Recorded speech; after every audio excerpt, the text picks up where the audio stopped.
গভীর রাতে আকাশ আঙ্কেলের গতিবিধি আমার মনে কৌতূহল জাগাচ্ছিল। তাই আমিও ঘর থেকে বেরিয়ে এলাম। দেখলাম আঙ্কেল আমার মায়ের ঘরের দিকে এগিয়ে যাচ্ছেন। ভেতরে কি ঘটছে তা জানতে আমার আগ্রহ আরও বেড়ে গেল। আমি ধীরে ধীরে মায়ের ঘরের জানালার কাছে গেলাম। জানালাটি অল্প খোলা ছিল, আর আমি সেই ফাঁক দিয়ে ভেতরে তাকালাম। মা তখন রূপেশ আঙ্কেলের সাথে বসে কথা বলছিলেন। মনে হচ্ছিল তারা কোনো গুরুত্বপূর্ণ বিষয় নিয়ে আলোচনা করছেন, কিন্তু সেই দৃশ্য দেখে আমার মনে এক ধরনের অস্বস্তি হল, যেন কিছুটা অপ্রত্যাশিত কিছু ঘটছে। আমি দ্রুত ঘরে ফিরে এলাম, আর মনে নানা প্রশ্ন ঘুরপাক খেতে লাগল। বন্ধুরা, আজকের গল্পটা অনেক বেশি স্পেশাল, তাই কেউ মিস করো না। আর দয়া করে গল্পগুলো ভালো লাগলে ভিডিওটি লাইক, শেয়ার এবং চ্যানেলটি সাবস্ক্রাইব করো প্লিজ।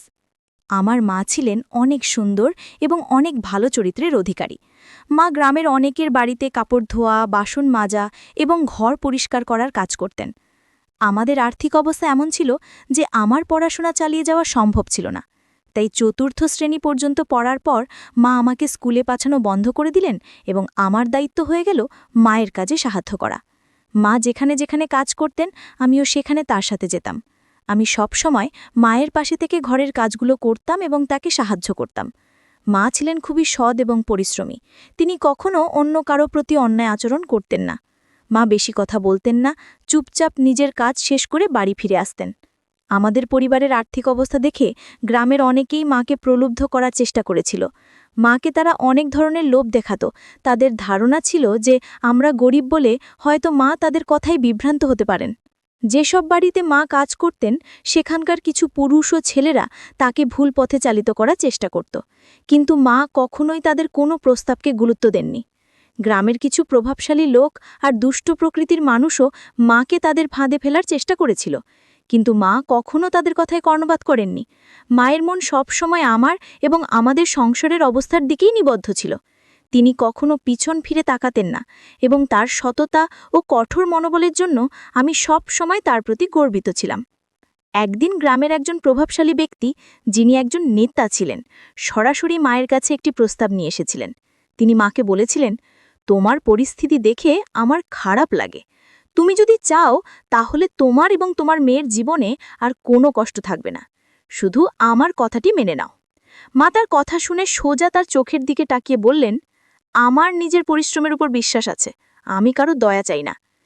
একটি রাতে রাতের খাবার খেয়ে যখন আমরা ঘুমাতে যাচ্ছিলাম, তখন হঠাৎ আমাদের দরজায় টোকা পড়ল। মা আমাকে বললেন, দেখো তো এত রাতে কে এসেছে। মা তখন নিজের ঘরে বিছানা পাততে চলে গেলেন। আমি দরজা খুললাম এবং দেখলাম দরজার বাইরে একজন লোক দাঁড়িয়ে আছে। লোকটি ভালো পোশাক পরা এবং বয়স আনুমানিক ৪২ বছর হবে। আমি একটু বিরক্ত হয়ে জিজ্ঞেস করলাম, এত রাতে কি দরকার? লোকটি হেসে উত্তর দিল, রিয়া। তার মুখে আমার নাম শুনে আমি অবাক হয়ে গেলাম। আমি বললাম, আপনি কে? এর আগেই কিছু বোঝার চেষ্টা করছিলাম, তখন সেই লোকটি হঠাৎ আমাকে তার কাঁধে তুলে নিল এবং হাসতে হাসতে বলল, আমি তোমার আঙ্কেলের মতো, তোমার বাবার পুরনো বন্ধু আকাশবাবু। তার কথা শুনে মা দ্রুত বাইরে এলেন। মা আর আকাশ আঙ্কেল একে অপরকে দেখে যেন অতীতে ফিরে গেলেন। তাদের চোখে পুরনো দিনের স্মৃতি যেন জীবন্ত হয়ে উঠল। প্রায় ২-৩ মিনিট তারা একে অপরের দিকে তাকিয়ে রইলেন, যেন চারপাশের কিছুই তাদের মনে নেই। এই দৃশ্য দেখে আমি একটু অস্বস্তিতে পড়ে গেলাম এবং বললাম, মা, এ কে? আমার কথা শুনে তারা বাস্তবে ফিরে এলেন। আকাশ আঙ্কেল তখন আমাকে মাটিতে নামিয়ে দিলেন। আমি মায়ের পাশে গিয়ে দাঁড়ালাম। মায়ের মুখে এক ধরনের অদ্ভুত আনন্দের ঝিলিক দেখা যাচ্ছিল। মা বললেন, এ হলেন তোমার আকাশ আঙ্কেল, তোমার বাবার পুরনো বন্ধু। আকাশ আঙ্কেলকে প্রণাম করো। আমি তাকে প্রণাম করলাম, আর আকাশ আঙ্কেল আমাদের ঘরে প্রবেশ করলেন। তিনি ঘরে ঢোকার পর যেন বাড়ির পরিবেশটা একটু পরিবর্তন হয়ে গেল। আকাশ আঙ্কেল মায়ের কাঁধে হাত রাখলেন, আর মা একটু লজ্জায় হেসে রান্নাঘরের দিকে চলে গেলেন। আমি কিছুটা অবাক হয়ে ভাবছিলাম, আমরা তো সবেই রাতের খাবার খেয়েছি, তবে মা আবার কার জন্য রান্না করছেন? আমি জিজ্ঞেস করলাম, মা, তুমি কার জন্য রান্না করছো? মা হালকা হেসে বললেন, তোমার আকাশ আঙ্কেলের জন্য। তিনি অনেক দূরের পথ পাড়ি দিয়ে এসেছেন, নিশ্চয়ই ক্ষুধার্ত। আমি বললাম, কিন্তু মা, যদি উনি বাবার পুরনো বন্ধু হন, তবে এতদিন কোথায় ছিলেন? আর হঠাৎ এখন এখানে কেন এলেন? মা একটু গম্ভীর মুখে উত্তর দিলেন, উনিও আমাদের গ্রামেরই মানুষ ছিলেন। তখন তোমার বাবার খুব ঘনিষ্ঠ বন্ধু ছিলেন। যখন তোমার বাবা বাড়িতে থাকতেন না, তখন উনি আমাকে সাহায্য করতেন। খুব ভালো মনের মানুষ ছিলেন। আমরা একসাথে অনেক মজা করতাম। তোমার জন্মের পর উনি বিদেশ চলে গিয়েছিলেন। মায়ের কথাগুলো শুনে আমি চিন্তায় পড়ে গেলাম। আকাশ আঙ্কেল এত বছর পর হঠাৎ কেন ফিরে এলেন, তা নিয়ে আমার মনে নানা প্রশ্ন জাগতে লাগল। তাদের মধ্যে কি কোনো পুরনো সম্পর্ক ছিল? সেই রাতে আকাশ আঙ্কেলের বিষয়ে মায়ের সাথে কথা বলার পর আমি তার সম্পর্কে আরও কৌতূহলী হয়ে উঠলাম। এত সবকিছু হঠাৎ ঘটে যাওয়া আমার বোধগম্যের বাইরে ছিল। মায়ের মুখে এক ধরনের অদ্ভুত উচ্ছ্বাস এবং আনন্দের ঝিলিক দেখা যাচ্ছিল। মা বললেন, জীবন মাঝে মাঝে আমাদের সামনে পুরনো স্মৃতিগুলো ফিরিয়ে আনে, যা আমরা কখনো ভোলার চেষ্টা করলেও ভুলতে পারি না। মা বললেন, দেখো, আকাশ আঙ্কেল এখন একা থাকেন, তার জীবনে আর কেউ নেই। এখন আমরা ছাড়া তার আর কে আছে? মায়ের কথাগুলো যেন আমার মনে নানা প্রশ্নের ঝড় তুলতে লাগল। তিনি বললেন, কাল সকালে উনি নিজের বাড়িতে ফিরে যাবেন।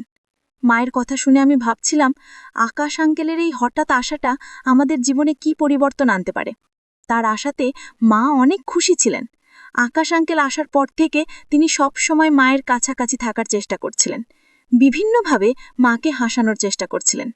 মাঝে মাঝে আঙ্কেল মায়ের দিকে অদ্ভুতভাবে তাকিয়ে থাকতেন, আর আমার মাও তাকে দেখে হাসতেন, কিন্তু বুঝতে দিতেন না। মা বললেন, এখন তুমি নিজের ঘরে যাও এবং আকাশ আঙ্কেলও তোমার ঘরেই থাকবেন। আমি মায়ের কথা মেনে নিজের ঘরে চলে গেলাম। আকাশ আঙ্কেল তখনও হুক্কা টানছিলেন। আমি বিছানা পেতে নিলাম এবং আকাশ আঙ্কেলের জন্য পাশে আরেকটি বিছানা পেতে দিলাম। তারপর নিজের বিছানায় শুয়ে পড়লাম। প্রায় 10 থেকে 15 মিনিট পর আকাশ আঙ্কেল উঠে দরজা বন্ধ করে দিলেন এবং ঘরের লাইট নিভিয়ে নিজের বিছানায় শুয়ে পড়লেন। আমি তখন গভীর ঘুমে তলিয়ে পড়লাম। কিছুক্ষণ পর হঠাৎ আমার ঘুম ভেঙে গেল। আমি চোখ মেলে দেখলাম আকাশ আঙ্কেল তার বিছানা থেকে উঠে ঘরের বাইরে চলে যাচ্ছেন। কেন জানি না, কিন্তু এই দৃশ্য দেখে আমার মনে কিছুটা অস্বস্তি তৈরি হলো। আমার মনে কৌতূহল জন্ম গেল যে এত রাতে আকাশ আঙ্কেল কোথায় যাচ্ছেন। এটি জানার জন্য আমিও নিজে ঘর থেকে বেরিয়ে এলাম। দেখলাম আঙ্কেল মায়ের ঘরের দিকে এগিয়ে যাচ্ছেন। আমার কৌতূহল আরও বেড়ে গেল। তিনি কেন মায়ের ঘরে যাচ্ছেন? আমি আস্তে আস্তে মায়ের ঘরের জানালার কাছে গেলাম। জানালাটি অল্প খোলা ছিল, আর আমি সেই ফাঁক দিয়ে ভেতরে তাকালাম। মা তখন রূপেশ আঙ্কেলের সাথে বসে কথা বলছিলেন। মনে হচ্ছিল তারা কোনো গুরুত্বপূর্ণ বিষয় নিয়ে আলোচনা করছেন। কিন্তু সেই দৃশ্য দেখে আমার মনে এক ধরনের অস্বস্তি হলো, যেন কিছুটা অপ্রত্যাশিত কিছু ঘটছে। আমি দ্রুত ঘরে ফিরে এলাম, আর মনে নানা প্রশ্ন ঘুরপাক খেতে লাগলো। সকালে ঘুম থেকে উঠে প্রথমেই আমার চোখ পড়ল আকাশ আঙ্কেলের বিছানার দিকে, কিন্তু তিনি সেখানে ছিলেন না। তখন রাতের ঘটনাগুলো আমার মনে পড়তে শুরু করলো, আর মনে একটা অদ্ভুত ভয় ঢুকে গেল। আমি তাড়াতাড়ি উঠে বাইরে এলাম। মায়ের দরজা বন্ধ ছিল, কিন্তু জানালাটি খোলা ছিল। আমি সেই জায়গাতেই বসে মায়ের ঘরের দিকে তাকিয়ে রইলাম। কিছুক্ষণ পর আমার মনে হলো যে আমি দরজার লক খোলার আওয়াজ শুনতে পেলাম, আর কৌতূহলবশত তাকিয়ে দেখলাম আকাশ আঙ্কেল মায়ের ঘর থেকে বেরিয়ে এলেন। তার পরপরই মা দ্রুত ঘর থেকে বেরিয়ে এসে সোজা বাথরুমের দিকে ছুটে গেলেন। কিছুক্ষণ পর মা আমাকে ডাকলেন এবং বললেন, আমি গোসল সেরে তৈরি হচ্ছি। এরপর আমি উঠে আকাশ আঙ্কেলের দিকে তাকালাম। দেখলাম তিনি তখনও ঘুমাচ্ছেন। আমি বাথরুমে গিয়ে গোসল সেরে তৈরি হয়ে নিলাম এবং তারপর রান্নাঘরের দিকে গেলাম। রান্নাঘরে গিয়ে দেখলাম মা রান্না করছেন এবং তিনি খুব আনন্দিত দেখাচ্ছিলেন।